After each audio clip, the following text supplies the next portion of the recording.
In April 2015, Muhammad Qasim saw a dream. In this dream, the Prophet of Allah ﷺ talked to me on a device similar to a phone. From his voice, it seemed that he was very old, tired, and worried. He said, "Qasim, I called many people but none of them have listened to me. Now I'm very tired and I don't have any more strength." I said, "Tell me what to do. I'm here for you." He said, "Qasim, I want to meet you. There is very important work. Can you come to me?" I said, "Why not? I just have to make my passport and get the visa." He said, "Okay, but please do this quickly." I went to the travel agency and they said it will take 3 to 4 months. I called back Muhammad ﷺ and told him the wait time. He became sad and said, "You stay there, I will come to you." I insisted that if you wait, I will come myself. "You are very old and tired and you shouldn't have to come all this way." He said, "No, my son, this work is very important and it should not be delayed." I said, "Fine, may Allah make it easy for you." Then I prayed to Allah to make it easy for my beloved ﷺ. Then I went to the airport and waited for him. When he arrived, I became very happy and ran towards him. He also became happy and I said, "Allah has brought you here safely." He agreed and said, "Allah is very merciful." I drove him home in my car. My house was on rent and the electricity was almost none. He came in, sat down and said, "No one has listened to me. If my Islam stays in the same state, then I fear that it will perish.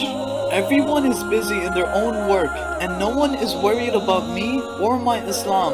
I want you to share the dreams that Allah has shown you and spread my message among the people. I brought a device so you can share your dreams and my message. And also, tell the Muslims that I said this. No matter how Qasim is, he is after all a part of my ummah. And I do not differentiate anyone from my ummah. And don't divide into groups saying Islam will not rise from Pakistan. Near Qiyamah, Islam is going to rise from someplace anyways. No matter where, the good thing is the Muslims will be united again.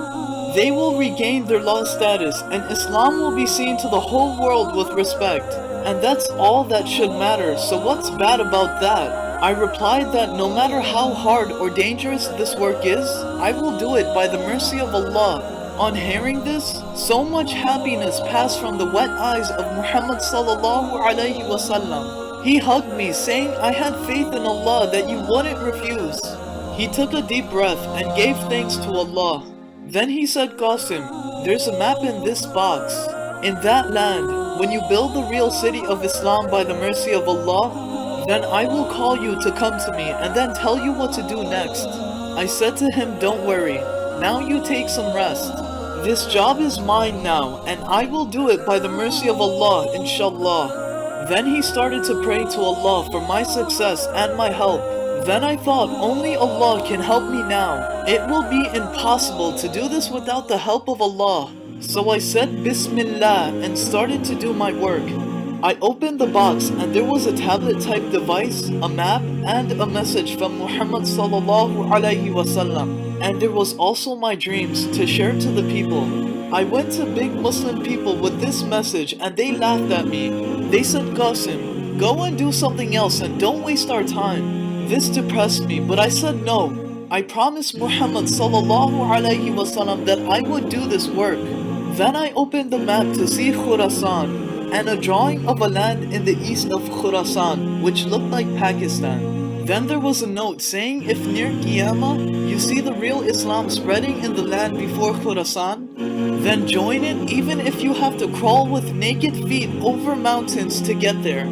Then I got a message from a person who talked to me in detail, but he couldn't understand me clearly.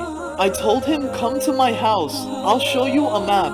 He came over and he said, "Yes, I have read in a hadith that it is not the land of Khurasan, but it's the land before Khurasan.